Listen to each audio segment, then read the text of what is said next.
Les marchés avec CMC Markets, trading de CFD sur action, Forex et indices. Bonjour, je vous présente aujourd'hui une vidéo d'analyse technique du SP500 tradable à partir de la plateforme de CMC Market. On va commencer par une vue assez large du SP500 pour voir que les choses sont objectivement bien orientées avec les cours qui croisent de manière régulière, avec un MACD qui est au-dessus de son signal, un stochastique qui est également au-dessus de son signal et au-dessus de la zone des 80%, autrement dit on est en zone de surachat, ce qui est bien, et le momentum qui est positif. A priori tout se passe bien, et il semble bien que le juge de paix soit actuellement la moyenne mobile à 120 séances, sur laquelle on rebondit allègrement depuis maintenant le mois de juin, et tant que cette moyenne mobile à 120 séances n'est pas cassée de manière significative, il n'y a aucune raison a priori de s'en inquiéter. Elle est actuellement à 1730 points. On pourra néanmoins s'émouvoir du fait qu'il y a une double divergence baissière, aussi bien sur le MACD que sur le momentum, puisque sur ces deux indicateurs techniques, on n'a pas fait de plus haut, pendant que sur le SP500, on faisait des plus hauts. Ça, c'est quelque chose qui aura toute son importance d'ici quelques minutes. Alors, revenons un petit peu sur le passé récent. Que s'est-il passé donc? On peut considérer que l'essentiel tient en une résistance majeure ici, qui a capé les cours pendant de très nombreux mois. Ok.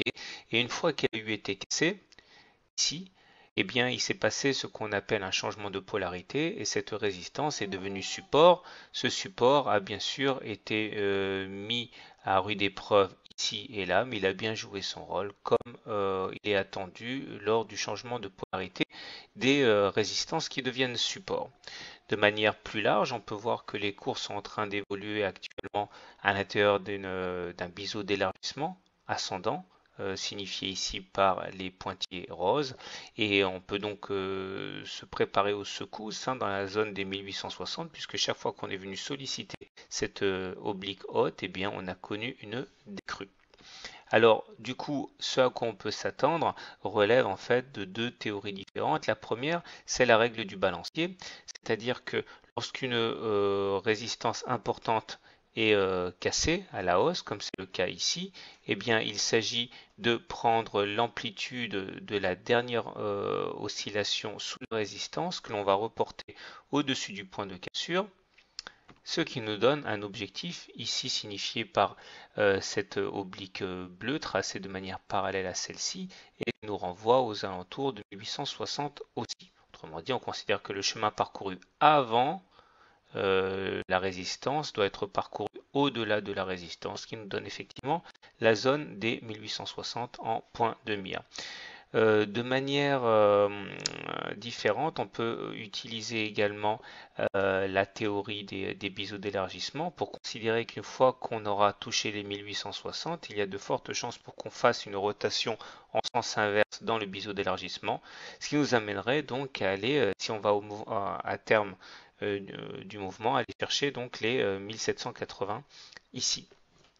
Alors, il y a bien sûr un scénario alternatif qui est celui de la cassure par le haut de la zone de l'oblique rose. Ici, ce n'est pas impossible, même ce n'est pas un scénario à privilégier a priori, statistiquement.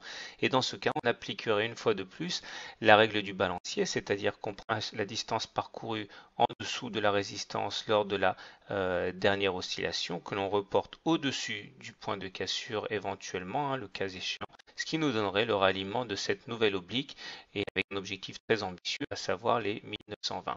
Bon, comme d'habitude, si on s'en tient aux statistiques, il y a plus de chances pour que l'on respecte le scénario privilégié que ce nouveau scénario, mais bien sûr, il suffirait d'une nouvelle fondamentalement positive pour faire pencher la balance dans l'autre sens. Voilà, je vous souhaite une bonne journée et à très bientôt pour une autre mise à jour.